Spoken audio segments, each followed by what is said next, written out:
नेहा अंधविश्वासों पर यकीन नहीं करती थी। उसके लिए भूत प्रेत, आत्माएं और अंधेरी कहानियां सिर्फ बचकानी बातें थी। कॉलेज में भी वो हमेशा दोस्तों की डरावनी कहानियों पर हंसने लगती। एक शाम उसके दोस्तों ने उसे शहर के पुराने कब्रिस्तान में जाने के लिए उकसाया और कहा कि नेहा, तुम सच में बहादुर हो। अगर तुम अकेली वहां चली गई तो हम तुम्हें मान लेंगे कि तुम डरती नहीं हो और भूत प्रेतों पर यकीन नहीं करती। नेहा ठहाका मारकर हंसने लगी और बोली कि कब्रिस्तान में जाने में कैसा डर, वो तो सिर्फ एक कब्र है। अगर तुम लोग चैलेंज करोगे तो मैं ज़रूर जाऊंगी। ऐसा कहकर वो तैयार हो गई। मगर उसके एक दोस्त ने कहा कि जिस कब्रिस्तान हम तुम्हें भेजेंगे वहाँ की डरावनी कहानियाँ बहुत मशहूर है और हमेशा अखबार में उसकी कहानियाँ, किस्से छपते रहते हैं। ये सुनकर नेहा के दिल में थोड़ी सी हलचल हुई, लेकिन उसने उसे अनदेखा करते हुए अपनी जिद पर अड़ी रही और बोली कि मैं वहाँ ज़रूर जाऊँगी। नमस्ते दोस्तों, आप सब कैसे हैं? उम्मीद करती हूँ बहुत अच्छे होंगे। आप सुन रहे हैं केसी स्कैरी चैनल। दोस्तों, आज की रात कुछ अलग है। आज मैं आपको एक सच्ची घटना सुनाने वाली हूँ। जैसा कि आप जानते हैं कि मैं हर बार किसी न किसी की सच्ची कहानी लेकर आप तक पहुँचती हूँ, और इस बार भी मैं आपके बीच लेकर आई हूँ एक ऐसा वाक़या जिसे सुनकर आपके रोंगटे खड़े हो जाएंगे। तो चलिए बिना देर किए हम शुरू करते हैं आज की रहस्यमयी कहानी। मेरी आज की कहानी है कब्रिस्तान की चुप्पी। रात का समय था, चांद बादलों के पीछे छिपा हुआ था। शहर की रोशनी कब्रिस्तान तक मुश्किल से पहुंच रही थी। नेहा ने अपने दोस्तों को अलविदा कहा और अकेले ही कब्रिस्तान की ओर बढ़ गई। जैसे ही उसने कब्रिस्तान का गेट पार किया, वहां का माहौल तुरंत बदल गया। हवा इतनी ठंडी कि मानो सर्दी का मौसम हो, और हर कदम पर मिट्टी और सूखे पत्तों की खड़खड़ाहट सुनाई दे रही थी। नेहा ने खुद से कहा, ये सब सिर्फ डरावनी कहानियां हैं, मैं नहीं डरूंगी। लेकिन उसके कदम खुद ब खुद धीमे होने लगे जैसे जैसे वो भीतर जाने लगी। कब्रों के बीच में चलते हुए नेहा को अजीब आवाज़ें सुनाई दी। शुरुआत में उसने सोचा कि ये सिर्फ हवाओं की आवाज़ है, लेकिन फिर उसे लगा कि कोई उसके पीछे चल रहा है। नेहा ने पीछे मुड़कर देखा, लेकिन वहाँ कोई नहीं था। उसने खुद को भरोसा दिलाया, तुम बस कल्पना कर रही हो, ऐसा कुछ नहीं है, डरो मत। नेहा खुद से बातें कर रही थी। लेकिन जैसे ही वो आगे बढ़ी, उसने देखा कि कुछ कब्रों की मिट्टी हल्की हल्की हिल रही थी, जैसे कोई उन्हें खड़ा करने की कोशिश कर रहा हो, उन्हें खोद रहा हो। नेहा का दिल जोर जोर से धड़कने लगा। इस दृश्य के बाद उसने भागने की कोशिश की, क्योंकि अब वो एक पल भी वहां खड़ी नहीं रहना चाहती थी। लेकिन दास्तां अचानक से बदल गई। वो जिस रास्ते से आई थी वो वहां नहीं था। केवल कब्रों की पंक्तियां और अंधेरा फैला हुआ था। तभी उसने किसी का धीरे से फुसफुसाना सुना, उसके नाम की आवाज, नेहा। उसने चारों ओर देखा, लेकिन वहां कोई भी नहीं था। नेहा की साहसिकता और धीरे धीरे कम होने लगी। उसने महसूस किया कि ये सिर्फ कब्रिस्तान नहीं, बल्कि किसी और दुनिया का हिस्सा है। शायद मेरे दोस्त जो कह रहे थे वो सच है। नेहा बचपन से बहुत निडर और बहादुर थी। वो इन सब बातों पे इसलिए यकीन नहीं करती थी क्योंकि उसे लगता था कि ऐसा हो ही नहीं सकता। लेकिन जब नेहा कब्रिस्तान पहुंची, तब उसे इस बातों पर यकीन होने लगा और अपने निडरता पर शक। नेहा ने अपने कदम तेज कर दिए, लेकिन कब्रिस्तान के भीतर का अंधेरा और गहराता जा रहा था। हर तरफ सिर्फ कब्रों की पत्तियां और सूनी मिट्टी, हवा में एक अजीब सी ठंडक जो उसके हृदय तक पहुंच रही थी। उसके शरीर में सिहरन दौड़ गई। उसी समय उसने देखा कि एक पुरानी कब्र की तरफ हल्की रोशनी झलक रही है।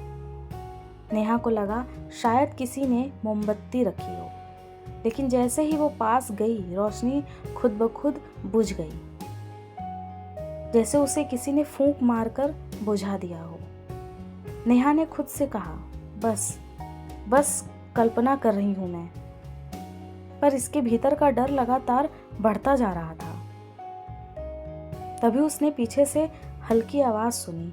किसी ने धीरे से उसके नाम को पुकारा, फिर से, नेहा। उसने पलट कर देखा पर वहां कोई नहीं था। इस बार भी नेहा सिर्फ अकेली वहां खड़ी थी। केवल कब्रों के बीच एक साया तेजी से हिल रहा था। नेहा की सांसें तेज होने लगी। उसने भागने की कोशिश की, लेकिन जैसे ही वो दौड़ी, जमीन खुद ब खुद उसके कदमों के नीचे हिलने लगी। अचानक उसने देखा कि एक पुरानी कब्र की मिट्टी उड़ रही है और धीरे धीरे उस मिट्टी के नीचे से एक हाथ बाहर आया।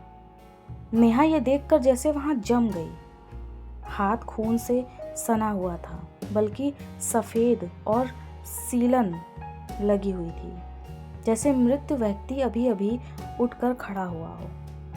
नेहा ने पीछे हटने की कोशिश की, लेकिन उसके पैर जकड़ गए। वो चीखना चाहती थी पर आवाज उसके गले से निकल ही नहीं रही थी। हाथ अब पूरी तरह बाहर आ गया और कब्र की ढलान पर खड़ा हो गया। नेहा ने देखा कि हाथ के साथ एक चेहरा भी उभर रहा था।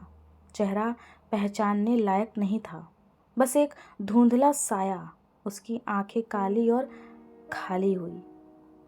वो डर के मारे पीछे हट गई और गिर पड़ी, लेकिन जैसे ही उसने देखा, चारों ओर और भी चेहरे उभरने लगे। हर कब्र से ये सब नेहा को देख रहे थे। नेहा की हिम्मत टूटने लगी। उसने महसूस किया कि ये केवल भूत या आत्माएं नहीं हैं, बल्कि कब्रिस्तान की आत्मा खुद जाग उठी है। तभी उसने अपने कानों में धीमी हंसी सुनी। किसी ने उसे लगातार घूरते हुए देखा और हंसने लगा। नेहा ने देखा कि हंसी उस जगह से आ रही थी जहां कुछ समय पहले वो रोशनी दिख रही थी। उसने देखा कि एक बूढ़ा आदमी खड़ा है, वहीं ठीक उसी जगह, जिसके चेहरे पर अजीब निशान और धब्बे थे। उसकी आंखें लाल और चमकदार थी। वो धीरे धीरे नेहा की ओर बढ़ रहा था। वो आगे बढ़ा और नेहा से बोला, तुम इन सब बातों पर यकीन नहीं करती ना, इसलिए यहाँ तक आई हो। ये कोई मजाक नहीं है, बल्कि सच्चाई है। इतना कहकर वो नेहा के सामने ही अचानक गायब हो गया। नेहा की आंखें फटी की फटी रह गई। उसे लग रहा था कि अब तक वो कोई इंसान होगा जो उसे सबक सिखा रहा है, लेकिन ऐसा कुछ नहीं था। नेहा एक आत्मा देख रही थी, जो देखते ही देखते उसके सामने गायब हो गया।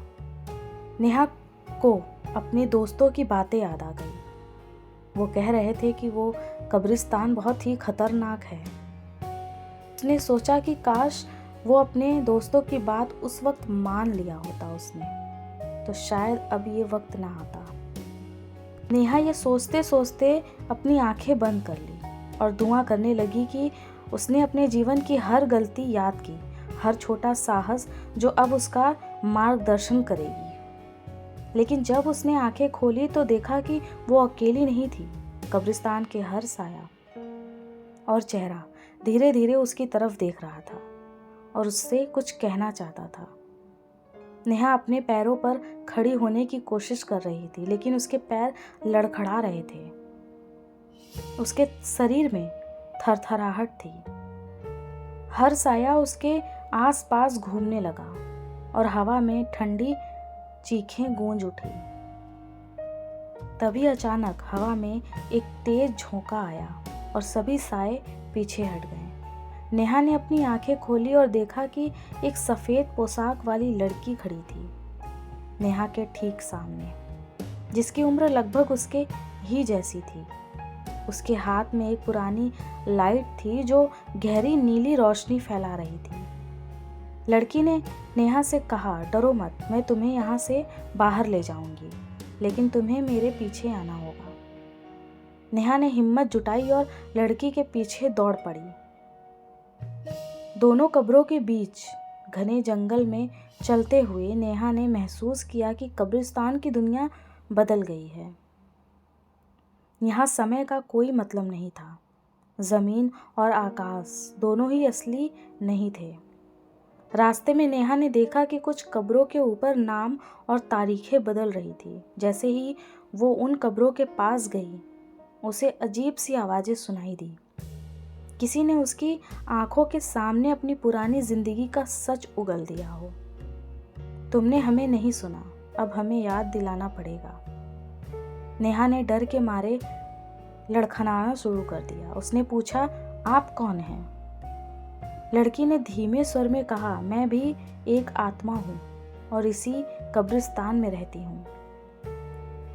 लेकिन मैंने यहाँ रहते रहते ये सीखा कि डर पर काबू पाने की ही ज़रूरत हम सबको है। तुम अब वही सीखोगी। नेहा उस सफ़ेद लड़की की बातें सुन रही थी, लेकिन उसे डर बिल्कुल भी नहीं लग रहा था, क्योंकि जब उसने बोला कि वो नेहा की रक्षा करने आई है, उसे निकालने आई है, तो नेहा बिल्कुल भी नहीं घबराई। वो सफ़ेद लड़की नेहा के पीछे पीछे चल रही थी और नेहा आगे। उसने कहा कि अब तुम बाहर की तरफ निकलो और पीछे पलट कर मत देखना। नेहा बेहद डरी हुई थी पहले से ही, इसलिए उसने वही किया जो उस लड़की ने कहा। नेहा जानती थी कि वो लड़की कोई साधारण नहीं है, फिर भी नेहा उससे डरी नहीं, बल्कि उसके बातों पर यकीन करके उसके साथ चलने लगी। इस बार लड़की पीछे और नेहा आगे थी। नेहा बाहर निकलने का रास्ता जानती थी और वो उसी रास्ते पर चल पड़ी। देखते ही देखते कब्रिस्तान का गेट आ गया, जहाँ से नेहा अंदर आई थी। नेहा भागती हुई गेट की तरफ पहुंची और तुरंत ही गेट से बाहर चली गई। वहां खड़ी होकर नेहा ने राहत की सांस ली और फिर उसने सोचा कि वो सफ़ेद लड़की जो मुझे बाहर लेकर आई है, मैं उसका धन्यवाद करना तो भूल गई। उसने फिर पलट कर पीछे देखा, मगर इस बार वहां नेहा के अलावा कोई नहीं था। नेहा समझ चुकी थी कि शायद उसके कोई अच्छे कर्म थे, जिसकी वजह से नेहा की जान बच गई और उस लड़की ने नेहा की जान बचाई। और वो ये भी समझ चुकी थी कि कब्रिस्तान में भूत तो होते हैं, मगर कुछ अच्छे तो कुछ बुरे होते हैं। इस बार नेहा के अच्छे कर्मों ने उसे बचा लिया, मगर नेहा जिंदगी भर के लिए एक सबक सीख गई। वो सबक ये थी कि वो किसी से भी नहीं डरती थी और ना ही इन शक्तियों पर विश्वास करती थी।